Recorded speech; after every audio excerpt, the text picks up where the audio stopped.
Hello guys, good evening. तो स्वागत है बच्चा हैंड नोट्स मोटो पे। तो गाइस, जैसे कि आप लोग जानते हैं कि हम अपने नोट्स जो हिस्ट्री का है उसको मैं रिवाइज करा रहा हूँ, अपना रिवीजन मैं अच्छा से करवा रहा हूँ। ठीक है गाइज, तो हम लोग कल क्या ख़त्म किए थे? मौर्य वंश के बारे में। ठीक है गाइज, तो आज हम स्टार्ट करेंगे किसके? गुप्त साम्राज्य के बारे में ना, गुप्ता एम्पायर के बारे में। तो आइए गाइज, हम अच्छे से समझते हैं गुप्ता एम्पायर के बारे में। ठीक है गाइज, तो आइए देखते हैं आप गुप्त साम्राज्य के बारे में ना। तो देखिए गाइज, हमारा प्रश्न क्या पूछता है कि गुप्त साम्राज्य के संस्थापक कौन है? तो श्री गुप्त है। कौन है? गुप्त साम्राज्य के संस्थापक कौन है? श्री गुप्त है। कौन है? श्री गुप्त है ना। तो गुप्त साम्राज्य के संस्थापक कौन है? हमारे श्री गुप्त है। उपाधि इसको कहाँ से मिली थी? महाराज की उपाधि मिली थी सामंतों द्वारा। तो सामंतों द्वारा इसको क्या दी गई थी? महाराज की उपाधि दी गई थी ना गाइज। तो हमारा गुप्त साम्राज्य का संस्थापक कौन है? श्री गुप्त है ना। तो गुप्त साम्राज्य का संस्थापक कौन है? हमारा श्री गुप्त है ना। इसको उपाधि कहाँ से दी गई थी? महाराज की, सामंतों द्वारा। ठीक है। श्री गुप्त कुषाणों का सामंत था। कहाँ था? तो कुषाणों का ये क्या था? सामंत था, इसलिए इसको ना महाराज की उपाधि दी गई थी ना। तो ये क्या था? कुषाणों का सामंत था, इसलिए सामंतों के द्वारा इसको क्या? महाराज की उपाधि दी गई थी। ठीक है। तो उसके बाद देखिए, फिर सिक्कों पर श्रीगुप्त अंकित था। क्या था? सिक्कों पर ना श्रीगुप्तम अंकित था, इसलिए यहाँ से गुप्त साम्राज्य का हमें अथु मतलब मिलता है साक्ष्य। तो कहा सिक्कों पे क्या था? गुप्त गुप्त शब्द अंकित था। ठीक है ना। और उसके बाद देखिए, इत सिंह के अनुसार क्या कहा गया है कि श्रीगुप्त ने मगध में सिखावन मंदिर का निर्माण कराया था। क्या कराया था? इत सिंह के अनुसार क्या होता है? श्रीगुप्त ने मगध में सिखावन मंदिर का निर्माण कराया। ठीक है। और उसके बाद रख रखाव के लिए 24 गांव दान दिए थे। क्या किए थे? 24 गांव दान दिए थे। क्या है? 24 गांव क्या थे? दान दिए थे ना। तो इत सिंह के अनुसार श्रीगुप्त ने मगध के सिखावत मंदिर पर का निर्माण कराया था। उसके बाद रख रखाव के लिए 24 गांव दान दिए थे। इस मंदिर का जब निर्माण कराया था तो इसी को रख रखाव के लिए 24 गांव क्या किए थे? दान दे दिए थे। ठीक है ना, श्री गुप्त ने। ठीक है ना। फिर देखिए, स्कंद गुप्त के सूफिया लेख के अनुसार गुप्त वंशावली घटोत्कच के समय से मानी गई है। किसके? तो स्कंद गुप्त के सूफिया लेख के अनुसार गुप्त वंशावली घटोत्कच के समय से मानी गई है। ठीक है। उसके बाद देखिए, चंद्रगुप्त प्रथम क्या है? चंद्रगुप्त प्रथम। तो चंद्रगुप्त प्रथम क्या करा हमारा कि गुप्त वंश का वास्तविक संस्थापक कौन था? चंद्रगुप्त प्रथम था। कौन था? चंद्रगुप्त प्रथम। तो गाइस, गुप्त साम्राज्य, गुप्त वंश का संस्थापक पूछेगा तो श्री गुप्त पूछेगा। तो गुप्त वंश का संस्थापक कौन है? श्री गुप्त है। लेकिन गुप्त वंश का वास्तविक संस्थापक पूछेगा तो चंद्रगुप्त प्रथम है। कौन है? चंद्रगुप्त प्रथम है। कौन है? चंद्रगुप्त प्रथम। कौन है? चंद्रगुप्त प्रथम। ठीक है। चंद्रगुप्त प्रथम है। ठीक है। तो कौन है? गुप्त गुप्त साम्राज्य का संस्थापक कौन है? हमारा श्री गुप्त है, लेकिन गुप्त वंश का वास्तविक संस्थापक पूछेगा तो चंद्रगुप्त प्रथम है। ठीक है। राज तिलक का हुआ था 319 ईस्वी में, गुप्त संवत में। कहा? गुप्त संवत में। ठीक है। उपाधि महाराज धीराज की उपाधि धारण की गई थी। किसकी? महाराज धीराज की उपाधि धारण हुई थी इसको। तो उपाधि किसके? चंद्रगुप्त प्रथम को उपाधि दी गई थी। किसकी? महाराज धीराज की उपाधि दी गई थी। ठीक है। विवाह किससे हुई थी? लिच्छवी की राजकुमारी कुमार देवी के साथ इसका विवाह हुआ था। तो गाइज, अभी टेस्ट मारे थे हम RWA का। ठीक है। तो इसमें पूछा था कि लिच्छवी की राजकुमारी थी जिसका मतलब कि वो मतलब ये पूछा था, लिच्छवी की जो राजकुमारी थी वो किसके साथ किस राजा के साथ मतलब उसका विवाह हुआ था। तो इसे तो मतलब चंद्रगुप्त प्रथम, चंद्रगुप्त द्वितीय, विक्रमादित्य ऐसा करके दे दिया था, समुद्रगुप्त। तो गाइज, हमारा प्रश्न गलत हो गया। ठीक है ना। जो कि एक पॉइंट में लिखा हुआ फिर भी गलत हो गया मेरा। ठीक है। मैं रिवाइज नहीं किया था इसकी वजह से, फिर अच्छा से मैं रिवाइज किया हर चीज़, फिर सोचा कि मैं क्यों ना इसको मैं अपना जो नोट्स अच्छे से कंप्लीट किया हूँ, history, polity, economy, geography, UP जी के, स्टडी जी के, तो मैं क्यों ना इसको अपने यूट्यूब चैनल पर अच्छे से कंप्लीट करा दूँ, क्योंकि हमें भी अच्छा से ज्ञान हो जाएगा इसके बारे में, और मेरे साथ जो जुड़ा रहेगा वो भी अच्छे से उसके भी ज्ञान हो जाएगा। क्योंकि जानते हैं कि 40 से 50 दिन तक होमगार्ड के एग्जाम में पढ़ाएगा, जो कि पूरा 100 प्रश्न का जीके जैसा आएगा। ठीक है। तो इसको आप लोग थोड़ा देखिएगा कि चंद्रगुप्त प्रथम के विवाह किससे हुआ था? लिच्छवी राजकुमारी कुमार देवी के साथ। किससे? कुमार देवी के साथ। सिक्के क्या चलाए थे? चंद्रगुप्त कुमार देवी प्रकार के सिक्के चलाए थे ना। तो चंद्रगुप्त ना अपने अपने बीवी, मतलब बीवी बोले या तो उसके जिससे शादी हुई थी तो बीवी है ना, तो उसके कुमार देवी प्रकार के सिक्के चलाए थे। कौन? विवाह प्रकार के, फिर राज रानी प्रकार के, फिर लिच्छवी प्रकार के सिक्के चलाए थे। तो इतने प्रकार के क्या है कि मतलब कि चंद्रगुप्त ने सिक्के चलाए थे। ठीक है। चंद्रगुप्त ने इतने प्रकार के सिक्के चलाए थे। ठीक है। फिर देखिएगा ये समुद्रगुप्त। तो समुद्रगुप्त हमारा क्या है ना कि 350 से 375 ईस्वी तक कब चला था, 350 से 375 ईस्वी तक क्या चला था, समुद्रगुप्त चला था। आर्यव्रत उत्तर के 9 राजाओं को हराया था। किसने, आर्यव्रत जो थे उत्तर के 9 राजाओं को हराया था, ठीक है। दक्षिणाव्रत के 12 राजाओं को हराए थे। कौन थे, समुद्रगुप्त जो था। तो हम क्या दिए, तो गाइस पहले हम इसको एक बार रिवाइज कर लेते हैं, ठीक है ना, उसके बाद हम समुद्रगुप्त पढ़ते हैं, ठीक है। आइए शॉर्टकट में रिवाइज करते हैं। देखिए हम समुद्र जो मतलब गुप्त साम्राज्य, तो गुप्त साम्राज्य के संस्थापक श्री गुप्त है ना। तो इस सिक्के को इसको कहाँ से मतलब इसका मतलब जानकारी मिलती है हमें, तो श्री गुप्तम अंकित अंकित था वहाँ से, ठीक है ना। फिर उसके बाद था चंद्रगुप्त प्रथम। चंद्रगुप्त प्रथम तो गुप्त वंश का वास्तविक संस्थापक कौन था, चंद्रगुप्त प्रथम, ठीक है ना। इनका विवाह में इनको उपाधि मिली थी महाराज धीराज की। तो पूछता है कि किस किस किस शासक को, किस राजा को महाराज धीराज की उपाधि मिली थी, तो चंद्रगुप्त प्रथम को, ठीक है गाइज। इसके लिच्छवी राजकुमारी से साथ इनका विवाह हुआ था, ठीक है। इसके बाद में आप देख लीजिए प्रकार के सिक्के चलाए थे। उसके बाद आइए समुद्रगुप्त देखते हैं। समुद्रगुप्त गाइज क्या है, 350 से 375 ईस्वी तक का है, 350 से 375 ईस्वी तक ना। आर्यव्रत क्या है, आर्यव्रत जो कि उत्तर के 9 राजाओं को हराया था, उत्तर के 9 राजाओं को हराया था। दक्षिणाव्रत के 12 राजाओं को हराया था, दक्षिणाव्रत के क्या 12 राजाओं को हराया था ना। विसेंट द्वारा समुद्रगुप्त को भारत का नेपोलियन कहा गया। क्या है, विसेंट द्वारा समुद्रगुप्त को भारत का नेपोलियन कहा गया। तो विसेंट द्वारा समुद्रगुप्त को क्या कहा गया, भारत का नेपोलियन। तो गाइज बहुत ही मोस्ट इंपॉर्टेंट प्रश्न है, ठीक है। यहाँ से पूछता है कि भारत का नेपोलियन किसे कहते हैं, क्या भारत का नेपोलियन किसे कहते हैं, तो भारत का नेपोलियन, ठीक गाइज। तो भारत का नेपोलियन। तो ये पूछेगा कि बहुत लोग सोचेंगे कि याद है बहुत आसान है, ठीक है गाइज, ठीक है, जो पढ़ा है उसके लिए आसान है, ठीक है। लेकिन आप पूछ देंगे ना, अभी कहीं जाके खड़ा होकर चौराहे पर 10 लोगों में से 5 लोग उत्तर देंगे, 5 लोग नहीं देंगे, ठीक है। भारत का नेपोलियन किसको कहते हैं, समुद्रगुप्त कहते हैं। उसमें आप ऑप्शन देंगे तो कितने लोग उसमें गलती कर देंगे, समुद्रगुप्त को कहेंगे, ठीक है ना। समुद्रगुप्त को, भारत का नेपोलियन किसको कहते हैं, समुद्रगुप्त को कहते हैं, ठीक है गाइज। तो 6 प्रकार की क्या है कि मुद्रा चलाई थी, 6 प्रकार की मुद्रा चलाए थे समुद्रगुप्त जो था, वो 6 प्रकार का मुद्रा चलाया था। पहला हमारा गरुड़ प्रकार का था। तो गाइज पूछता है हमारा बहुत ही मोस्ट इंपॉर्टेंट है, यहाँ पूछता है कि गरुड़ प्रकार की मुद्रा चलाने वाला कौन सा शासक था हमारा, कौन सा राजा था, तो समुद्रगुप्त था ना, जिसको भारत का नेपोलियन कहा जाता है, ठीक है ना। तो गरुड़ प्रकार की सिक्का सिक्का चलाने वाला कौन सा हमारा राजा था, मुद्राएं चलाने वाला, तो कौन था हमारा समुद्रगुप्त था। धनुधारी प्रकार के चलाए थे, ठीक है, परशु प्रकार के चलाए थे, व्याघ्र अनंत प्रकार के चलाए थे, वीणा वादन प्रकार के चलाए थे, अश्वमेघ प्रकार की मुद्राएं चलाई थी, ठीक गाइज। तो ये रही, इसमें आप लोग थोड़ा देख लीजिए, वीणा वादन प्रकार की भी मुद्रा थोड़ा इंपॉर्टेंट, विग्रहण की व्याघ्र हनन की भी मुद्रा थोड़ा इंपॉर्टेंट, ठीक है। इसको आप लोग थोड़ा अच्छे से देख लीजिएगा, ठीक है। थोड़ा नोट में देखते हैं गाइज, थोड़ा नोट में क्या दिया है हमारा कि नोट में दिया है कि अश्वमेघ यज्ञ करने के कारण अश्वमेघ प्रकार की उपाधि धारण की थी। तो देखिए अश्वमेघ यज्ञ करने के कारण ना अश्वमेघ पराक्रम की उपाधि धारण कर ली। क्या है, अश्वमेघ पराक्रम की उपाधि धारण कर ली। तो अश्वमेघ यज्ञ करने के कारण अश्वमेघ प्रकार की उपाधि धारण कर ली, ठीक है ना। फिर समुद्रगुप्त को सिक्के को वीणा बजाते हुए दिखाया गया। क्या, समुद्रगुप्त को क्या सिक्के को वीणा बजाते हुए दिखाया गया। क्या है, समुद्रगुप्त को सिक्के को वीणा बजाते हुए दिखाया गया, ठीक है।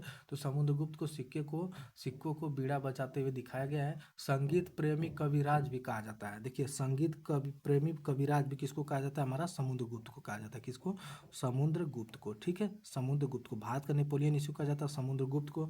संगीत प्रेमी कविराज भी इसको किसको, समुद्रगुप्त को कहा जाता है, ठीक है ना। उसके बाद देखिए गरुड़ प्रकार की मुद्रा समुद्रगुप्त चलाए थे, ठीक है। फिर देखिए समुद्रगुप्त की उपाधियाँ, तो उपाधियाँ के बारे में देखें कि इनको क्या क्या उपाधि मिली थी। तो देखिएगा जिनको उपाधि क्या मिली थी, तो इनको उपाधि मिली थी हमारा कविराज की। किसकी उपाधि, कविराज की उपाधि मिली थी। फिर व्याघ्र पराक्रम की उपाधि मिली थी। क्या, व्याघ्र पराक्रम की उपाधि मिली थी, ठीक है। फिर अप्रिरद की उपाधि मिली थी, अप्रिरद। उसके बाद क्या, फिर परम भागवत की उपाधि मिली थी। किसकी, परम भागवत की उपाधि मिली थी, ठीक है।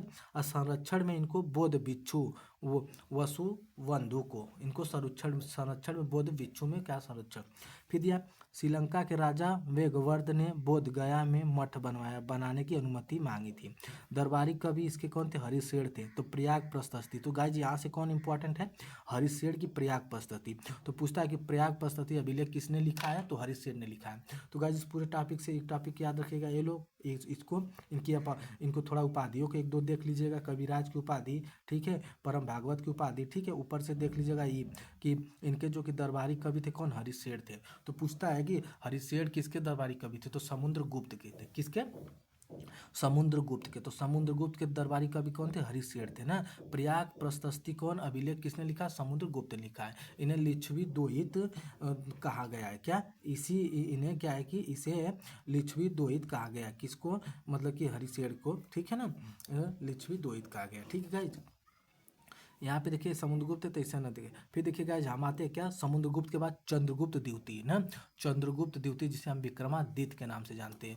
तो गाइज फाइनली बोले ना, तो आज से 7 साल पहले हमें ये भी नहीं मालूम था। जैसे कि विक्रमादित्य का नाम सुने थे हम लोग, कहानी भी पढ़े थे विक्रमादित्य के बारे में, ठीक है ना। लेकिन उसके बाद चंद्रगुप्त द्वितीय, तो ये नहीं मालूम था हमें कि चंद्रगुप्त द्वितीय को हम विक्रमादित्य कहते हैं, ठीक है ना। तो जब अच्छे से हम पढ़े हिस्ट्री, ठीक है ना, तो उसके बाद हमें सब कुछ पता चला, तो हमें चंद्रगुप्त द्वितीय, ठीक है, चंद्रगुप्त द्वितीय को हम क्या कहते हैं, विक्रमादित्य कहते हैं। इसका अन्य नाम क्या है ना, इनका विक्रमादित्य, तो इनकी उपाधि मिली थी इसलिए कहते हैं, ठीक है। तो देखिए चंद्रगुप्त द्वितीय देखेंगे, तो चंद्रगुप्त द्वितीय का शासन क्या 375 से 415 ईस्वी पूर्व, ठीक है ना। चांदी का सिक्का सर्वप्रथम किसने चलाया था, चंद्रगुप्त द्वितीय ने। चांदी का देखिए च से चांदी, च से चंद्रगुप्त द्वितीय, तो कौन है, चंद्रगुप्त द्वितीय। चंद्रगुप्त द्वितीय क्या है, चांदी के सिक्के ना, किसके, चांदी के सिक्के। तो पूछेगा कि चांदी का सिक्के चलाने वाला सर्वप्रथम राजा कौन था, तो कौन सा, तो उसके हमारे कौन हो जाएगा, चांदी के सिक्के कौन हो जाएगा, च से चांदी, च से चंद्रगुप्त द्वितीय, तो कौन हो जाएगा, चांदी के सिक्के, ठीक है, चांदी के सिक्के, ठीक है। फिर देखिए हमारा अन्य नाम क्या हो जाएगा, देवगुप्त हो जाएगा, देवराज हो जाएगा, देवश्री हो जाएगा, देवगुप्त हो जाएगा, देवराज हो जाएगा, देवश्री हो जाएगा, ठीक है। फिर देखिए गाइज क्या हमारा उपाधियाँ, उपाधियाँ इनको क्या क्या दिखती थी, तो मोस्ट इंपॉर्टेंट है विक्रमादित्य। तो पूछता है कि विक्रमादित्य की उपाधियाँ किसको दी गई है, कि विक्रमादित्य की उपाधि किसको दी गई थी, तो हमारा चंद्रगुप्त द्वितीय को। तो विक्रमादित्य की उपाधि किसको दी गई थी, तो चंद्रगुप्त द्वितीय को, ठीक है, चंद्रगुप्त द्वितीय को। पराक्रम विक्रमादित्य होता है, फिर परम भागवत होता है, ठीक है। फिर देखिएगा हमारा नोट में कि महरौली जो कि दिल्ली में है ना, कुतुब मीनार के सामने एक लौह स्तंभ पर चंद्र लिखा है, जो कि महरौली कहाँ है, दिल्ली में हमारा ना। तो महरौली हमारा कहाँ है, दिल्ली में। कुतुब मीनार के सामने एक लौह स्तंभ पर चंद्र लिखा है। चंद्र की तुलना चंद्रगुप्त द्वितीय से की गई है, किससे, चंद्र की तुलना किससे की गई है, चंद्रगुप्त द्वितीय से की गई है, ठीक है। चंद्र की तुलना किससे की गई है, चंद्रगुप्त द्वितीय से की गई है, ठीक है। साम्राज्य विस्तार के लिए वैवाहिक नीति अपनाई थी। तो चंद्रगुप्त हमारा जो चंद्रगुप्त द्वितीय था, ये अपने साम्राज्य को विस्तार के लिए ना वैवाहिक नीति अपनाया था ना। तो वैवाहिक नीति अपनाया था ना। तो क्या था, स्वयं नाग राजकुमारी कुबेर नागा से विवाह किया था ना। तो कौन था, स्वयं क्या थे, नाग राजकुमारी थी कौन, कुबेर नागा से विवाह किया, ठीक है। फिर पुत्री प्रभावती का विवाह वाकांटक वंश के शासक रुद्रसेन द्वितीय के साथ किया, किससे, द्वितीय के साथ किया, क्योंकि चंद्रगुप्त द्वितीय तो द्वितीय के साथ किया, ठीक है। तो गाइस टेस्ट में पूछा था कि जो कि अभी टेस्ट में पूछा था कि जो कि प्रभावती थी, पुत्री प्रभावती किसकी पुत्री थी ना, तो उसमें दिया था। अभी देखिए हमें जो नहीं पढ़ा उसको हम पूछ देंगे कि प्रभावती किसकी पुत्री थी, ऑप्शन में दे देंगे चंद्रगुप्त द्वितीय, समुद्रगुप्त, उसके बाद दे देंगे मतलब कि चंद्रगुप्त द्वितीय, समुद्रगुप्त, फिर स्कंदगुप्त, मतलब कि इतना सब दे देंगे तो उसको कंफ्यूज में हो जाएगा, ठीक है गाइस, ये कौन सा है। तो देखिए हमारे टेस्ट में पूछा था कि पुत्री जो प्रभावती थी किसकी पुत्री थी, तो हमारा चंद्रगुप्त द्वितीय की पुत्री थी, किसकी थी, चंद्रगुप्त द्वितीय की। तो हमारा पुत्री प्रभावती का विवाह किससे कराए थे, वाकांटक वंश के राजा किसके, रुद्रसेन द्वितीय के साथ, किसके, वाकांटक साम्राज्य के राजा किसके, रुद्रदेव द्वितीय के साथ कराए थे, ठीक है। उसके बाद गाइस नेक्स्ट है क्या कि पुत्र कुमार गुप्त का विवाह, इनका पुत्र था, उनका नाम था कुमार गुप्त। तो कुमार गुप्त का विवाह कौन, कदम्ब शासक का काकुत्स्ववर्मन की पुत्री से ना, काकुत्स्ववर्मन की पुत्री से कराए थे। कदम्ब के शासक था काकुत्स्ववर्मन, ठीक है ना। इनके पुत्री के साथ अपना बेटा जो कुमारगुप्त था उनका विवाह क्या है कि करवाए थे, ठीक है ना। उसके बाद क्या है कि राजधानी पाटलिपुत्र से उज्जैनी स्थापित की, उज्जैनी का पटना में पड़ता है ना। तो राजधानी ना हमारा पूछेगा कि राजधानी पाटलिपुत्र से उज्जैन किसने स्थापित किया था, हमारा तो चंद्रगुप्त द्वितीय ने, किसने, तो चंद्रगुप्त द्वितीय ने। तो हमारी जो कि राजधानी है ना, तो राजधानी हमारी पाटलिपुत्र एवं उज्जैनी बनाए थे। तो किसको राजधानी स्थानांतरित नहीं करेंगे, सॉरी गाइज, तो हमारे पाटलिपुत्र एवं उज्जैनी राजधानी किसको कौन बनाए थे, तो हमारे चंद्रगुप्त द्वितीय को। चंद्रगुप्त द्वितीय ने पाटलिपुत्र एवं उज्जैनी राजधानी बनाए थे ना। के शासन का उज्जैनी के शासक रुद्र सिंह द्वितीय को हराया और विक्रमादित्य की उपाधि धारण की। तो देखिए गाइस, जिनको यहीं से विक्रमादित्य की उपाधि मिली थी ना, तो ये किसको, मतलब उज्जैनी के जो शासक थे रुद्र सिंह द्वितीय, तो रुद्र सिंह द्वितीय को ये हराए और विक्रमादित्य की उपाधि धारण कर ली। क्या है, विक्रमादित्य की उपाधि धारण कर ली। ठीक है, फिर देखिए विक्रमादित्य का अर्थ क्या होता है, पराक्रम का सूर्य। तो गाइस ये भी बहुत मोस्ट इंपॉर्टेंट है। ठीक है, तो क्या कहेगा कि विक्रमादित्य का अर्थ क्या होता है, पराक्रम का सूर्य होता है। क्या होता है, पराक्रम का सूर्य होता है। ठीक है, पराक्रम का सूर्य होता है। ठीक है, पराक्रम का सूर्य होता है। ठीक है, फिर भारतीय अनुश्रुतियों में शाकाहारी कहा गया है। शाकाहारी, तो गाइस ये भी प्रश्न आ चुका है, शाकाहारी किसको कहा गया। ठीक है, शाकाहारी, तो शाकाहारी हमारा किसको कहा गया है, तो शाकाहारी कहा गया हमारा शकों मतलब इनको चंद्रगुप्त द्वितीय को। इसका अर्थ क्या है कि शकों को हराने के कारण शाकाहारी शाकाहारी कहा गया इसको। तो इसको शकों को हराने का इनको क्या कहा गया, शाकाहारी कहा गया। ठीक है ना, तो शकों को हराने के कारण चंद्रगुप्त द्वितीय को क्या कहा गया, शाकाहारी कहा गया। तो आइए नेक्स्ट देखते हैं गाइस चंद्रगुप्त द्वितीय के बारे में। ठीक है,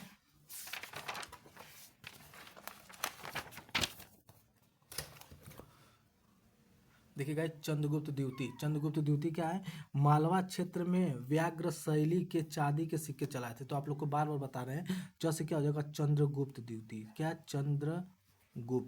चंद्रगुप्त हो जाएगा, चंद्रगुप्त द्वितीय क्या किए थे, चांदी के सिक्के चलाए थे। क्या किए थे, चांदी के सिक्के चलाए थे। ठीक है, चांदी के सिक्के चलाए थे। ठीक है, चंद्रगुप्त द्वितीय क्या कहते हैं, चांदी के सिक्के चलाए थे। ठीक है, फिर देखिए नोट में क्या है, चंद्रगुप्त द्वितीय ने चांदी के सिक्के सर्वप्रथम चलाए ना। क्या है, सर्वप्रथम चलाए। तो गाइस इसको बहुत ही मोस्ट इंपॉर्टेंट है, आपको बार बार बोलेंगे चंद्रगुप्त द्वितीय चांदी के सिक्के चलाते। से चंद्रगुप्त द्वितीय, से क्या हो जाएगा, चांदी के सिक्के ना। तो चंद्रगुप्त द्वितीय क्या कहते, चांदी के सिक्के चलाते। तो नोट में आप लोग इसको याद रखिएगा कि चंद्रगुप्त द्वितीय ने चांदी के सिक्के सर्वप्रथम चलाए थे। ठीक है, फिर देखिए चंद्रगुप्त द्वितीय के दरबार में नवरत्न कौन कौन से थे। तो देखिए आइए गाइस नवरत्न देखते हैं चंद्रगुप्त द्वितीय के बारे में, कौन कौन से नवरत्न थे। ठीक है, तो देखिए इनके दरबार में नवरत्न कौन कौन से थे। तो देखिए कौन कौन से थे, तो पहला देखिए कालिदास थे, जो कि बहुत ही मोस्ट इंपॉर्टेंट है। ठीक है ना, तो कौन है हमारा कि कालिदास थे, फिर अमर सिंह थे, फिर घटकरपर थे, फिर धन्वंतरी थे, फिर क्या है वेताल मेटर थे, फिर शंकु थे। गाइस क्या है, शंकु भी हैं। ठीक है, वरामिहिर थे, क्या है वरामिहिर थे, वरुरुचि थे, कौन है वरुरुचि। फिर उसके बाद क्या है छपड़क, कौन है छपड़क, क्या है छपड़क। तो गाइस क्या थे हमारे कि जो चंद्रगुप्त द्वितीय के दरबार में नवरत्न थे ना। तो चंद्रगुप्त द्वितीय के दरबार में कितने थे, नवरत्न थे ना। तो नवरत्न कौन कौन से थे, कौन थे हमारे, पहले कालिदास थे, फिर अमर सिंह थे, फिर घटकरपक थे, फिर धन्वंतरी थे, फिर उसके बाद शंकु थे, फिर वेताल मेतर थे, फिर वहामिहिर थे, फिर वो वरुरुचि थे, फिर छपड़क थे, कौन थे, छपड़क थे। ठीक है, तो कितना गाइज आप लोग याद रखिएगा, मोस्ट इंपॉर्टेंट कालिदास हो गए, अमर सिंह हो गए, उसके बाद धन्वंतरी हो गए। ठीक है ना, धन्वंतरी शंकु भी हो गए। तो आप लोग पूरे नाम याद रखना, हो सके ऑप्शन देकर पूछा कि कौन सा नहीं है ना। फिर आइए गाइज आगे देखते हैं, आगे देखिए क्या कहा, चंद्रगुप्त द्वितीय के शासन काल में फयान आया था ना। फयान एक चीनी यात्री था ना, जो कि इतना ईस्वी में इतना से लेके भारत आया था, 399 ईस्वी से लेकर 414 ईस्वी तक भारत आया था ना। तो गाइस चंद्रगुप्त द्वितीय के शासन काल में जो कि फयान, तो गाइस बहुत ही मोस्ट इंपॉर्टेंट प्रश्न पूछता है कि फयान हमारा किसके शासन काल में भारत आया था ना। तो चंद्रगुप्त द्वितीय के शासन काल में हमारा कौन आया था, फयान आया था। कौन, फाइयान आया था हमारा। ठीक है, फाइयान आया था। ठीक है, जो एक क्या था, चीनी यात्री था ना। तो कहाँ कहाँ यात्रा किया था, नालंदा से लेते हुए, नालंदा विश्वविद्यालय लेते हुए राजगीर, बोध गया, वैशाली, श्रावस्ती, कपिलवस्तु ना। ये यात्रा किया था कहाँ, नालंदा, राजगीर, बोध गया, वैशाली, श्रावस्ती, कपिलवस्तु। ठीक है, फिर देखिए चंद्रगुप्त द्वितीय के बाद उत्तराधिकारी बना उनका बेटा कौन, कुमारगुप्त इनका बेटा क्या कि इनका के बेटा क्या है कि उत्तराधिकारी बनाते। इनका बेटा कौन था, कुमारगुप्त। कौन है, कुमारगुप्त। तो आइए हम समझते हैं कुमारगुप्त के बारे में। ठीक है गाइज, तो कुमारगुप्त का शासनकाल क्या है, 415 से 455 ईस्वी तक। कितने, 415 से 455 ईस्वी तक ना। तो देखिए अन्य नाम इनका क्या है, महेंद्रद्वितीय। क्या है, महेंद्रादित्य। तो महेंद्रादित्य पूछेगा कि हमारा महेंद्रादित्य। तो महेंद्रादित्य किसका नाम है हमारा, तो महेंद्रादित्य हमारा नाम है कुमार गुप्त का। तो कुमार गुप्त का क्या नाम है, महेंद्रादित्य है ना। उपाधि क्या है, उपाधि किसकी धारण की थी, श्री महेंद्र की, क्या श्री महेंद्र की उपाधि धारण की थी, ठीक है। महेंद्र अश्वमेघ कहते हैं इसको, क्या कहते हैं, महेंद्र अश्वमेघ कहते हैं। फिर उनको जानकारी कहाँ से मिली है, जानकारी मिली है, इसकी जानकारी हमें कहाँ से मिली है, विल्सड अभिलेख से। कहाँ से, विल्सड अभिलेख से। कहाँ से, विल्सड अभिलेख से। कहाँ से, विल्सड अभिलेख से। मंदसौर अभिलेख से। कहाँ से, मंदसौर अभिलेख से, ठीक है। फिर उसके बाद कर्म दंडा अभिलेख से। कहाँ से गाइस, कर्म दंडा अभिलेख से ना। तो कहाँ से, विल्सड अभिलेख, मंदसौर अभिलेख से, कर्म दंडा अभिलेख से ना। तो कौन है, विल्सड अभिलेख, मंदसौर अभिलेख से, कर्म दंडा अभिलेख से, ठीक है। फिर देखिए सर्वाधिक अभिलेख, तो सर्वाधिक अभिलेख का है हमारा, तो मतलब कि कुमार गुप्त। तो गाइज बहुत ही मोस्ट इंपॉर्टेंट प्रश्न है, ठीक है, बहुत ही मोस्ट इंपॉर्टेंट प्रश्न है, ठीक है गाइज। यहाँ पे थोड़ा आप लोग लिख लीजिएगा, ठीक है। पूछेगा कि सर्वाधिक अभिलेख क्या है, सर्वाधिक अभिलेख क्या है, सर्वाधिक अभिलेख, ठीक है। सर्वाधिक अभिलेख हमारा कहाँ से, तो सर्वाधिक अभिलेख हमारा कहाँ से प्राप्त हुआ है, कौन से, कुमार गुप्त के शासनकाल में। कहाँ पे, कुमार गुप्त के, कुमार गुप्त, ठीक है, कुमार गुप्त, ठीक है। सर्वाधिक अभिलेख कुमार गुप्त, ठीक है। और उसके बाद क्या है कि मध्य भारत में रजत सिक्के चलाए थे। तो देखिए गाइज हमारा आप लोगों को बताते हैं रजत सिक्के, तो रजत सिक्के चलाए थे किसने, कुमार गुप्त। कौन, कुमार गुप्त। कौन, कुमार गुप्त। लेकिन चांदी का सिक्के चला थे, च से चांदी, च से चंद्रगुप्त। कौन चला थे, चंद्रगुप्त ने। तो कुमार गुप्त क्या चलाए थे हमारा, रजत के सिक्के चलाए थे। कौन, रजत के सिक्के कौन चलाए थे, कुमार गुप्त ने चलाए थे, ठीक है। फिर देखिएगा मुद्रा, मुद्रा में क्या देखेंगे, गरुड़ प्रकार के चलाए थे। तो गरुड़ प्रकार के समुद्रगुप्त ने भी चलाए थे, ये भी। तो गरुड़ प्रकार की मुद्राएं के जो कि समुद्रगुप्त ने हमारे गरुड़ प्रकार के जब सिक्के चलाए थे ना, तो इनके स्थान पर ना ये मयूर प्रकार के सिक्के चला दिया। तो इनके जो पिता थे, जो कि कुमार गुप्त के जो पिता थे समुद्रगुप्त, तो समुद्रगुप्त ने गरुड़ प्रकार के सिक्के चलाए थे। कौन से प्रकार के, गरुड़ प्रकार के। तो इनका बेटा जो कुमार गुप्त है ना, एक गरुड़ प्रकार के सिक्के के स्थान पर मयूर प्रकार के सिक्के चलाए, ठीक है ना। तो मयूर प्रकार के सिक्के चलाए, ठीक है ना। नेक्स्ट देखिएगा नालंदा विश्वविद्यालय बनाया। तो नालंदा विश्वविद्यालय की स्थापना किसने की थी, कुमार गुप्त ने। किसने की थी गाइज, नालंदा विश्वविद्यालय की स्थापना, नालंदा विश्वविद्यालय, नालंदा। तो नालंदा विश्वविद्यालय की स्थापना किसने की थी, कुमार गुप्त ने। कौन, कुमार गुप्त ने। किसने, कुमार गुप्त ने ना, कुमार गुप्त ने, ठीक है, कुमार गुप्त ने, ठीक है।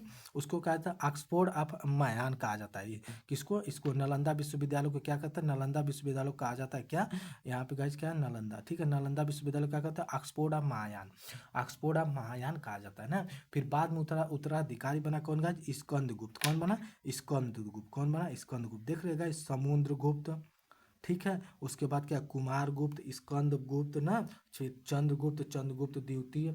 इतने सब नाम है ना कि इसका अगर आप लोग अगर अच्छे से अगर इसका थ्योरी सहित अगर आप लोग को अच्छे से थ्योरी का ज्ञान नहीं है, अगर आप लोग अच्छे से पूरा इसके बारे में जानकारी नहीं रखे, पूरा कहानी वाइज अच्छे से याद नहीं है ना, तो हम लोग भूल जाएंगे, ठीक है ना, भूल जाते हैं हम लोग, ठीक है ना। तो क्या करें, अभी हम लोग को एक ट्रिक बताए थे, क्या बताए थे कि ABC ना। तो इसे क्या बताए थे, ABC। तो क्या था, ये क्या होता, अशोक, अशोक बिंबिसार का ना, अशोक के पिता बिंबिसार थे। बिंबिसार के पिता कौन थे, सी से क्या आप लोग को बताए थे, बताइएगा, ठीक है। तो इसे बताए थे। तो इसके बाद क्या, पिता कौन थे, उसके बाद में उत्तराधिकारी बना कुमार गुप्त का, उत्तराधिकारी बने कौन, स्कंदगुप्त। कौन बने, कुमार गुप्त के बाद उत्तराधिकारी बने हमारे स्कंदगुप्त, ठीक है गाइज। तो हमने पूरा अच्छे से समझ लिया। जो पॉइंट गाइज हम यहाँ पे लिख रहे हैं समझिए कि बहुत ही मोस्ट इंपॉर्टेंट है, ठीक है, बहुत ही मोस्ट इंपॉर्टेंट टाइप लिख रहे हैं, सब यहाँ से छाट छाट के समझिए कि, ठीक है। तो इसको आप लोग एक बार देख लीजिएगा, ठीक है। अब आइए नेक्स्ट देखते हैं स्कंदगुप्त के बारे में, ठीक है गाइज। क्या, स्कंदगुप्त। तो स्कंदगुप्त का है, तो गाइज हम क्या करते हैं, इस क्लास को हम यहीं पे विराम देते हैं, ठीक है, इस क्लास को हम यहीं पे विराम देते हैं। कल से हम स्टार्ट करेंगे क्या, स्कंदगुप्त। स्कंदगुप्त पढ़ते हुए हम, और उसके बाद कुछ महत्वपूर्ण रचनाएं देखते हुए, फिर उसके बाद हर्षवर्धन, ठीक है, हर्षवर्धन की उपाधियाँ देखते हुए, तो फाइनली इस क्लास को वेनसांग, हर्षवर्धन की मृत्यु के बाद वेनसांग, तो वेनसांग को करते हुए हम क्या करेंगे, हमारा जो कि प्राचीन इतिहास खत्म हो जाएगा, ठीक है, प्राचीन इतिहास हम क्या करेंगे, खत्म कर देंगे, ठीक है। प्राचीन इतिहास हमारा क्या हो जाएगा, एंड हो जाएगा, ठीक है। अब हम स्टार्ट करेंगे क्या, मध्यकालीन इतिहास, ठीक है, जहाँ अरबों का आक्रमण, ठीक है। तो कहाँ से स्टार्ट करें, मध्यकालीन। तो फाइनली कल हमारा क्या है कि प्राचीन इतिहास कंप्लीट हो जाएगा, ठीक है गाइज। तो okay, thank you, bye and take care.